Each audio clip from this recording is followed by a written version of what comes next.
Hi, everyone. So good to see you. Welcome to KREM 2 News at Noon. I'm Laura Papetti. And on this somewhat rainy day, we're going to join meteorologist Thomas Patrick, take a look at first weather outside at the KREM 2 Outdoor Weather Center. Thomas, lots of rainfall out there. Yeah, well, not at the moment, Laura. We've had that rainfall this morning.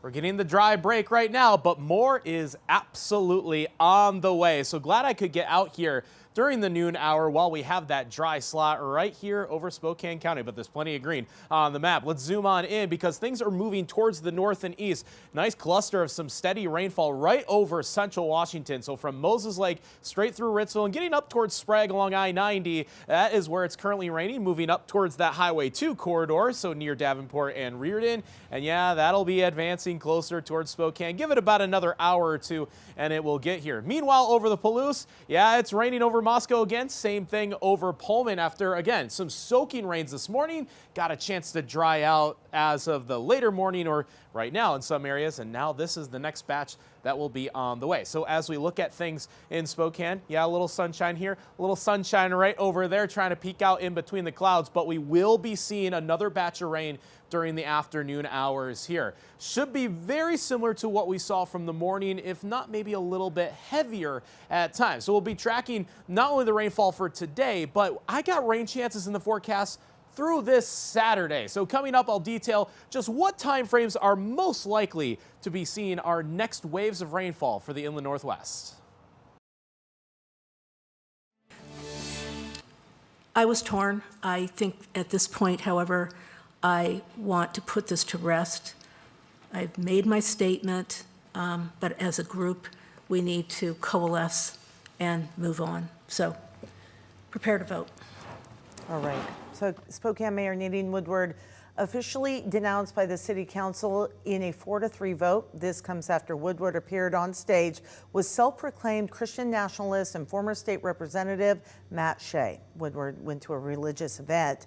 This is a few days after the Oregon Road fire had sparked and went on stage to be prayed over. The mayor has repeatedly apologized for the appearance and said she didn't know Shea would be there.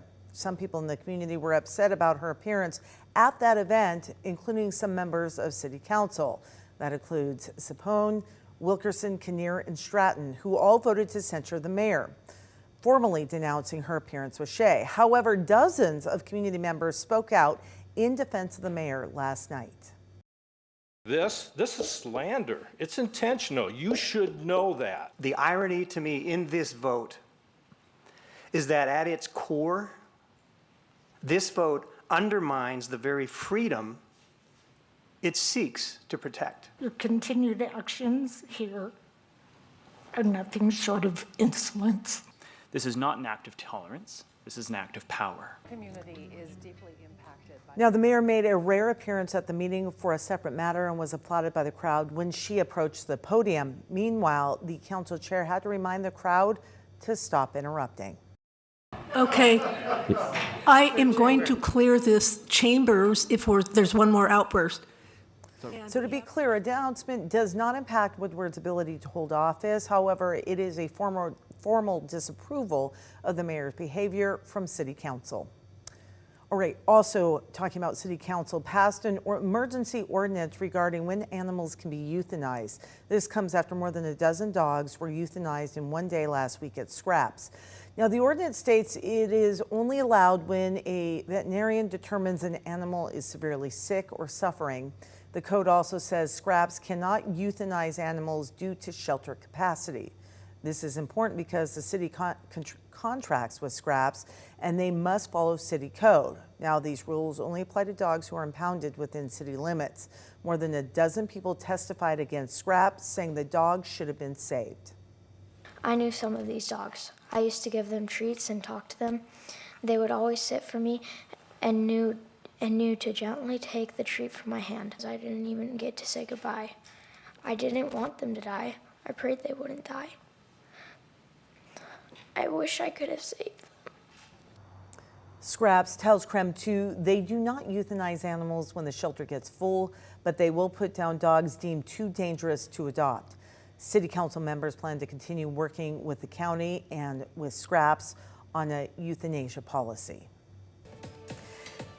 The West Bonner School District Superintendent just resigned after only 3 months on the job. In a letter that was posted to X, formerly known as Twitter, Brandon Durst said he wants, quote, an amicable and fair exit from his role as superintendent. This comes after a weeks-long back and forth between Durst, the Idaho Department of Education, and the West Bonner School District regarding his qualifications for the job. The Idaho State Board of Education rejected an application from Durst that would have allowed him to work as superintendent while working to meet those requirements. The Idaho State Department of Agriculture is urging people to stay off the water in certain parts of the Snake River. They're closed down, or they have shut down parts of the Snake River to minimize the spread of quagga mussels. The invasive species was found last week in the Snake River near Twin Falls in southeast Idaho. The Department of AG says the mussels pose a major threat to Idaho because they can eliminate Idaho's diverse biological landscape. They also say an established population could cost the state hundreds of millions of dollars. The agency says despite closing a stretch of the river in the Magic Valley, boats and watercraft from Boise were on the water over the weekend.